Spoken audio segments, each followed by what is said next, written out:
So when you say purpose, I kind of want to stick on this for a second. Do you mean like have a purpose or live with purpose? I like the latter one better, living with purpose. Because so what does that mean to you? Well, it comes down to some degree what my core values are. And one class I teach on attitudes and social psychology is what are your core values? Helping people, being creative, having some level of spiritual life in me. There's something beyond me, know. And so I want to start with that, but then what brings me some level of happiness or purpose? And for me, I've always been someone who wants to welcome people. And so we had this thing in class where we talked about what is your secret sauce? In other words, what is the thing that you have that can differentiate you from other people? That's kind of almost a superpower, and some people said empathy. Some people said being creative. Mine was that I have kind of a gift of hospitality. I like to create welcoming environments, whether it's in school, whether you come over to my house and we have dinner. Now, I think that's a pretty good trait to have, but I could overuse it. Mm-hmm. If all I'm concerned about is making sure that you're okay, Taylor, and that you're welcome, who am I forgetting about? Yeah, yourself. Myself. And so the secret sauce or your superpower can also be your kryptonite. And so part of that is figuring out, okay, is it okay for me to think about my own needs too? And how do I balance that out? So for me, purpose is what can bring me joy in my life, but also that it doesn't have to be everything about me. Mm-hmm. It doesn't have to be everything about me. So my purpose in life a big part of it was getting married and having family. I wanted to have a family. I wanted to have children. And so that was a big part, and it still is, and to see them grow into adults has been very fulfilling. Yeah. But then you have the empty nest, right? So one son's already out of school working. Our daughter is at school, she comes home every once in a while, but she's kind of on her own. So my wife and I have been trying to figure out what is our purpose? What are we going to do together? And so I think it's something you reevaluate, but if at my core, I know that I want to have something that is creative, that involves other people, that can have some positive impact on other people, whether it's helping or coaching them or whatever, that's going to probably be fundamental in my core. Yeah, the way I like to explain purpose, and I haven't really developed this thought yet, so stick with me. You have purposes in life. So your job, your family, I'm a father, I'm an accountant, these purposes that we have. But then what I believe is more valuable is living with purpose and doing everything you do, doing everything with some kind of purposeful intention. So for example, the reason I started talking about this a couple weeks ago is because I just tried to really start to figure out how to enjoy life more, how to appreciate life more, because I felt like my time in the military flew by. And for 13 years to feel like it just flew by, like I hope the rest of my life doesn't go by that fast. So how can I, we can't control time. It's 24 hours in a day. How can I make it seem slower so I can appreciate life more? And my solution is doing every single thing I do all day, every day with purpose. So if I'm making breakfast, I'm not just going to, dice up a bunch of tomatoes, potatoes, eggs, spinach, and just eat it.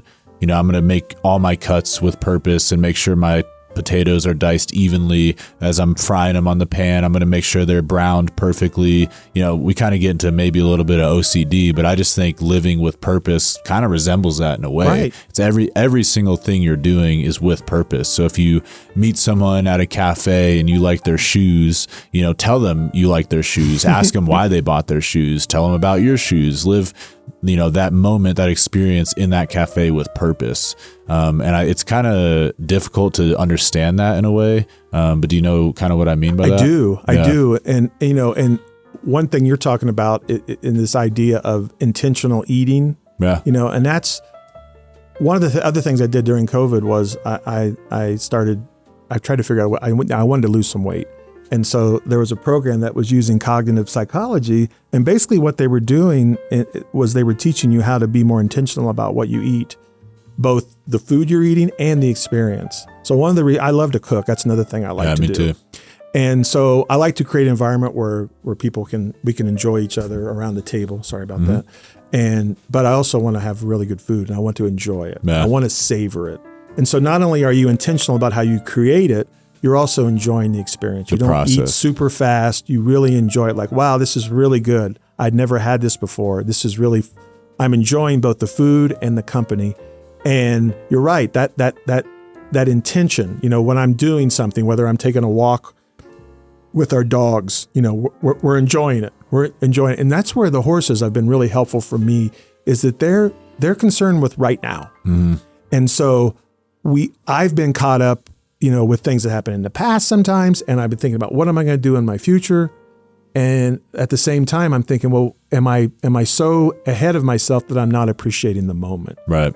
And there was something about when I was doing that radio show program for KRCC, I had a 2-hour show and it ended at a certain time. And so those 2 hours, I had to really appreciate that. It was going to end, and it made me appreciate that moment. So when I would play a certain song, or I'd play a couple songs together and link them together, I could really appreciate that. And that would bring joy to me. And there was like a purpose to that. And I would create certain set lists that I hope people could relate to. And so I agree with you that this purposeful life, it doesn't mean that you necessarily have a job that is changing the world. It may not be that, but you're living with purpose. Mm-hmm. And so, yeah, I agree with that. A funny example I want to explain to you. I was in Costco recently. I don't know if you go to Costco, but there's a gentleman in there selling smokers. And this smoker, it was a big black and brown steel cylinder. It had maybe a 5x8 touchscreen on it. It had an outlet coming out of it. And I walked by him, and my girlfriend always makes fun of me because anywhere we go, I'm always talking to somebody. This guy pulls me aside. He's like, "Hey, you look like you need a smoker." And I was like, "Really?" So last year, I got into smoking meat, but I do it on a very traditional charcoal wood burning grill like I was raised on. My father kind of taught me how to do this. And I do, charcoal bed, let it burn down. I add mesquite or apple wood, and I just, slow, real. You're very intentional about it. Very intentional. So this conversation at Costco with this gentleman turned into a conversation about purpose and intentionality and passion. I don't even think he realized it, because he was explaining to me how well this machine could smoke meat. And all I had to do was sit inside, drink a beer, and watch it on my cell phone. And I said, that erases the entire reason that I enjoy smoking meat. I enjoy being out there. I enjoy stoking the fire. I enjoy monitoring the temperature. I enjoy the stress when it kind of drops in temperature or gets too hot, and now I'm worried about the meat burning or not cooking enough. I enjoy watching, the temperature rise and fall, and it's associated with how dark or light the meat becomes. And he was just like, "Yeah, but this will do it for you." And I was like, "Yeah, you've lost me as a customer, because it's that very thing that the smoker is doing for me that I enjoy about smoking." And then when I bite into that meat or I share it with the people I have at my home, it tastes better, in my opinion, because I've put 3, 4, 5, 6 hours sometimes into, these 5 racks of ribs. And, every 30 minutes I was putting more charcoal on it. I was taking charcoal off. I was spreading it. I was blowing on it, keeping that between 200 and 250 temperature. Man, I just love the process. And when he explained it to me that way, it was just such there was so much friction in the conversation, because his whole idea was we need more technology to do this for us. And I was like, you've lost the very essence of what it means to be a chef or a smoker or someone who grills. So you probably relate to that, though. I do. Yeah, I do. And probably in that context of you having that experience, you're probably interacting with other people, whether it's your girlfriend or other people. Exactly. And you can kind of just have fun with that whole thing. And yeah, I agree with that completely.